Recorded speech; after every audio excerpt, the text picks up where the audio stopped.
Muy buenos días. Hoy celebramos a Santa Elizabeth Ann Seton y vamos a meditar del Evangelio de San Juan, el capítulo 1, continuando con los versículos 35 a 42. En aquel tiempo Juan se encontraba de nuevo allí con dos de sus discípulos. Fijándose en Jesús que pasaba, les dice: «He allí el Cordero de Dios». Los dos discípulos le oyeron hablar así y siguieron a Jesús. Jesús se volvió y al ver que le seguían les dice: «¿Qué buscáis?». Ellos respondieron: «Rabí», que quiere decir maestro, «¿dónde vives?». Les respondió: «Venid y lo veréis». Fueron pues, vieron dónde vivía y se quedaron con él aquel día. Era más o menos la hora 10:00. Andrés, el hermano de Simón Pedro, era uno de los dos que había oído a Juan y habían seguido a Jesús. Este se encuentra primeramente con su hermano Simón y le dice: «Hemos encontrado al Mesías», que quiere decir Cristo, y le llevó donde Jesús. Jesús, fijando su mirada en él, le dijo: «Tú eres Simón, el hijo de Juan. Te llamarás Cefas», que quiere decir piedra. Palabra del Señor.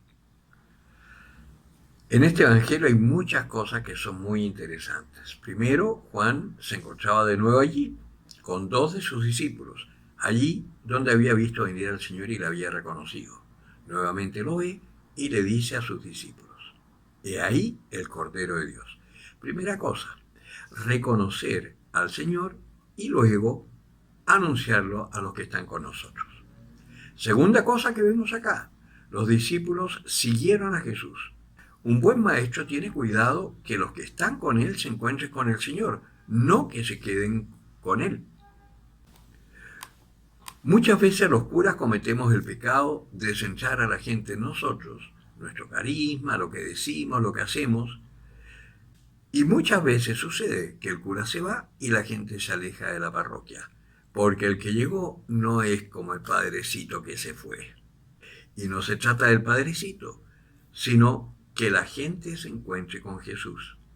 Y el trabajo del enviado, del catequista, de los obispos, cuando está bien hecho, es mostrar al Señor.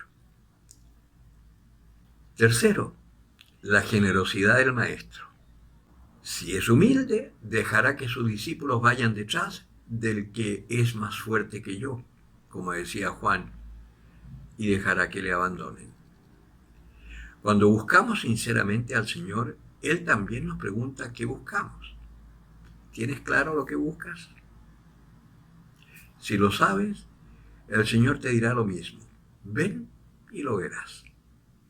Y entonces sabrás dónde vive el Señor. Andrés y Juan vieron dónde vivía y se quedaron con él aquel día. ¿Y dónde vivía? En la voluntad de su Padre. El lugar es irrelevante, por eso no se menciona. Pero sabemos que Jesús era acogido en casa de sus amigos, por ejemplo, Marta, María, Lázaro, o que se dejaba caer, como en el caso de Zaqueo. Es decir, Jesús vivía allí donde su Padre le indicase. Y es por eso que también nosotros podemos saber dónde vive Jesús. Y allí mismo podemos vivir nosotros, en la voluntad de nuestro Padre. Jesús recorría todas las ciudades anunciando el reino. Es decir, era un misionero itinerante. Los discípulos de Juan, al quedarse con él, se quedaron maravillados de esta unión extraordinaria de Jesucristo con su Padre. Era más o menos la hora 10:00 cuando se encontraron. Los judíos dividían el día en tercios, que eran momentos de oración, como todavía lo hacen, y también los musulmanes. Y nosotros. Solo que no nos han enseñado cómo. Hay tanto que desconocemos de nuestra fe. Por eso estamos como estamos. Pero bueno, mejor no me salgo de la palabra. Tenemos, por ejemplo, maitines, que son las 3 de la mañana, lo que sería la segunda vigilia de la noche. A las 6 de la mañana, laudes. A las 9, hora tercia. A las 12, hora sexta. A las 15 horas, 3 de la tarde, nona, hora en que Cristo murió. A las 18 horas, vísperas.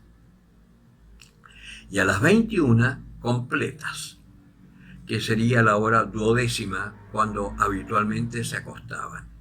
Y luego está la primera vigilia de la noche, nuestras 24 horas, y llegamos nuevamente a la segunda, las 3 de la mañana, maitines. Lo que significa que los discípulos se encontraron con Jesús más o menos a las 16 horas, 4 de la tarde, más o menos la hora décima, dice la Escritura, y se quedaron con él todo el día. ¿Se imaginan lo que habrá sido para ellos esta estadía con el Señor hasta cuando amanece? San Agustín, refiriéndose a este pasaje, dice: ¿qué día habrán tenido y qué noche? Sabemos que Jesús se retiraba a solas a orar y pasaba la noche en oración. Lo más probable es que hayan orado juntos y habrán experimentado lo que también nosotros podemos experimentar cuando, haciéndonos un poquito de violencia, rompemos la noche y, por ejemplo, nos levantamos a las 3 de la mañana, o más bien 3 horas después de habernos acostado, y oramos pidiéndole al Padre lo que necesitamos o lo que el mundo necesita. El Señor dice que el dueño de la casa puede venir en la primera o en la segunda vigilia de la noche, y si nos encuentra preparados, nos tomará con él.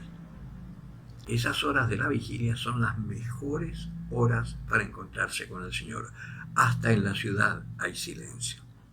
Y me imagino que los discípulos de Juan, estando con Jesús, eso fue lo que experimentaron. Este encuentro profundo y personal con Dios, con nuestro Padre. Estar con el Señor y hacer lo que Él nos dice, ¿qué hacen nosotros? Lo que le pasó a ellos. No podemos quedarnos quietos. Hay que salir a anunciar este amor maravilloso que hemos experimentado. Y por eso, lo primero que hace Andrés es buscar a su hermano Pedro y decirle: hemos encontrado al Mesías, que es lo que también nosotros anunciaremos a nuestros hermanos. Lo que el mundo necesita en estos tiempos de zozobra, de inestabilidad, de incertidumbre, en estos tiempos de miedo ante lo que vendrá, es saber que hay un Salvador, que Él tiene el poder y que nada sucede sin que Él lo quiera o lo permita, porque Él respeta nuestra libertad, aunque estemos equivocados. Pero es porque Él tiene el poder y Él es el único que nos puede dar la paz. Tenemos la misión de anunciar ese poder y ese amor de Dios para que nuestros hermanos nunca pierdan la esperanza, que sepan que pase lo que pase, todo está bien. Los invito a hacer esta experiencia. Levántate a las 3 de la mañana, 10 minutos, y ponte a orar con el Señor por tus necesidades, por las del mundo. Y después observa qué sucede durante el día. Te darás cuenta que en esos momentos estuviste en la casa del Señor, donde Él vive. El que tenga oídos para oír, que oiga.